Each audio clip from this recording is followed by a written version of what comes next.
Hi, good morning. My name's Gigi, and I'm here on the Teapot Bridge on day 65 of RVA, 100-day RVA Reads, and part of the Great American Reads from WCBE and PBS.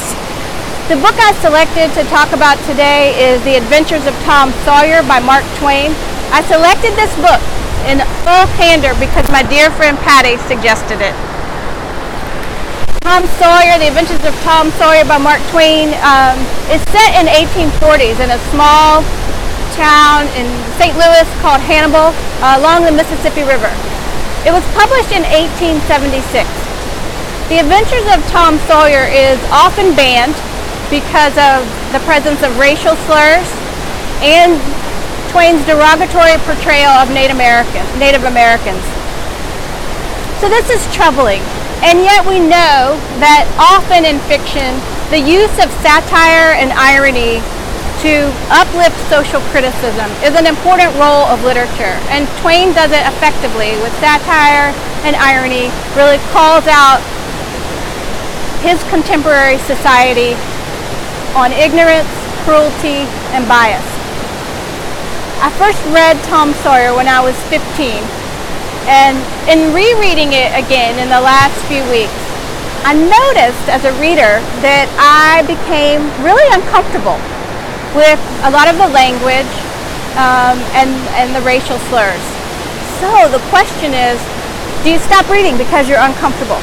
Or do you kind of go on this internal journey that the book is trying to take you on to understand your discomfort, to understand what that discomfort has to say about you, about the way you live, and about the place that you live.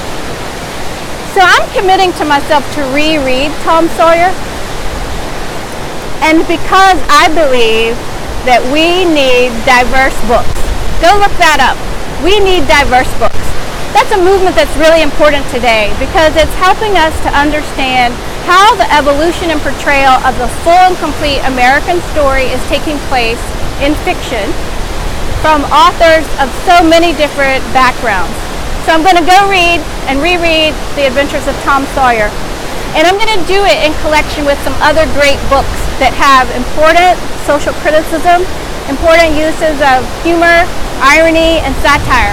I'm going to reread it, and I'm going to also reread Homegoing by Gigi. I'm going to reread Barracoon by Zora Neale Hurston. I'm going to reread The Birchbark House by Louise Erdrich, and I'm going to reread The Hate U Give by Angie Thomas. I think these books taken together can give us a beautiful depiction of an American story that is inclusive of all sorts of adventures. Sometimes those adventures are adventures that we have the privilege and power to choose, and sometimes those adventures are adventures that are forced upon people.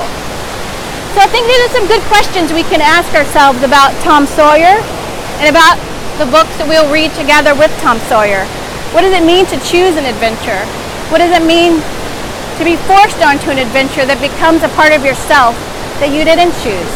Who in Tom Sawyer has agency to choose adventures and who doesn't? Does Tom always choose his adventures?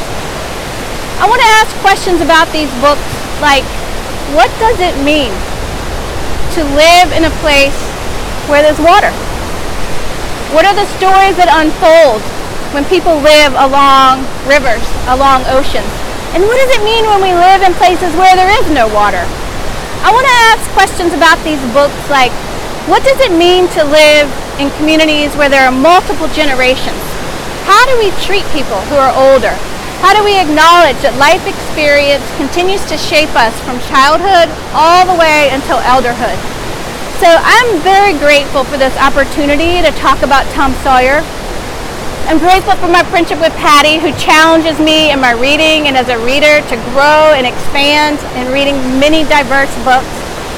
And I'm really grateful to have the opportunity to think about some other books that I'd like to read again along with Tom Sawyer. So I'll say them again.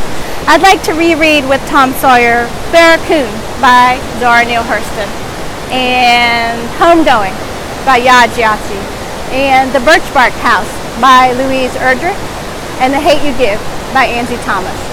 So So thank you for listening to Day 65, and especially RBA, thank you for being a city that reads.